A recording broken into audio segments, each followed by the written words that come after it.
ఇక్కడ వాస్తవం ఏందో ప్రజల్ని అడిగి కనుక్కుందామని ఇక్కడ దాదాపు 1000 మంది ప్రజలు ఇక్కడ జమగూడి ఉన్నారు. రైతులందరూ వచ్చి ఉన్నారు. అందరూ చెప్పేది ఒకటే మాట, చనిపోయినటువంటి రైతుకు 7 ఎకరాల 10 గుంటల పట్టా భూమి ఉంది. ఇది వాళ్ళకి వంశానుగతంగా వచ్చినటువంటి భూమి, వ్యవసాయం చేసుకునే భూమి. ఇది చెరువుకు ఆనుకొని ఉంటది. ఆయన భూమే కాదు, మనం నిలబడ్డ భూమి కానీ చుట్టుముట్టు ఉండేటువంటి భూములన్నీ కూడా వివిధ రైతులే. శిఖం భూమి పోను మిగిలినటువంటివి పైన ఉండేటువంటి భూములు. ఇది పట్టా భూమి 7 ఎకరాల 10 గుంటలు.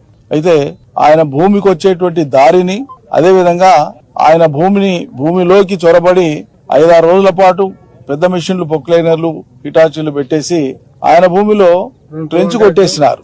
చాలా భారీ ట్రెంచ్ కొట్టేసినారు. ఈ కొట్టిన వాళ్ళు ఎవరు?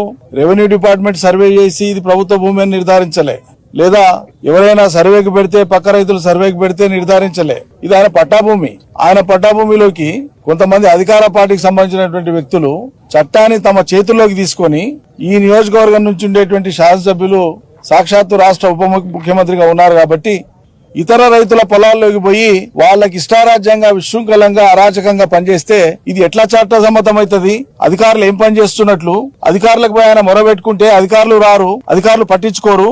అధికారుల యొక్క ఉదాసీనత, అధికార పార్టీ యొక్క అరాచకం వెరసి ఆ రైతును మాకెవరిగా దిక్కేలేరు కదా అని చెప్పి ఆయన మరణం పొందాల్సి వచ్చింది. ఇది రాష్ట్రంలో ఉండేటువంటి దుస్థితి. నిజంగానే ఏదైనా స్థానికంగా గ్రామంలో రైతుల మధ్యలో అనేక రకాల చిన్న చితక ఇష్యూస్ ఉంటాయి. రోజువారీగా చిన్న చిన్న గెట్ల కాడనో, బాట కాడనో ఏదైనా ఉంటే గ్రామ పెద్దలు, అక్కడ ఉండేటువంటి అధికారులు వాళ్ళ దృష్టికి వచ్చినప్పుడు దాన్ని సవరించాలి, సరిచేయాలి. కాదంటే చట్ట పరిధిలో ఏ రకమైన చర్యలు తీసుకోవాలని సూచించాలి తప్పిస్తే ఎవరికి వచ్చినట్లు వాళ్ళు తమ అనుకున్నదే న్యాయం అన్నట్లు తమ చేతిలో చట్టాన్ని తీసుకొని వాళ్ళు ఇష్టారాజ్యంగా పనిచేయడం అంటే ఇదెక్కడే అరాచకమో. మరి ఏ అండ చూసుకొని, ఏ బిగువు చూసుకొని ఈ రకంగా వాళ్ళు వివరించినారో, మరి అట్లా వివరించిన వాళ్ళు సాక్షాత్తు ఉప ముఖ్యమంత్రి గారు పర్యటనకు వస్తే ఆయన బడి వాళ్ళే ఉన్నారని తెలిసి మాకు ఆశ్చర్యం కలుగుతా ఉంది, విస్మయం కలుగుతా ఉంది.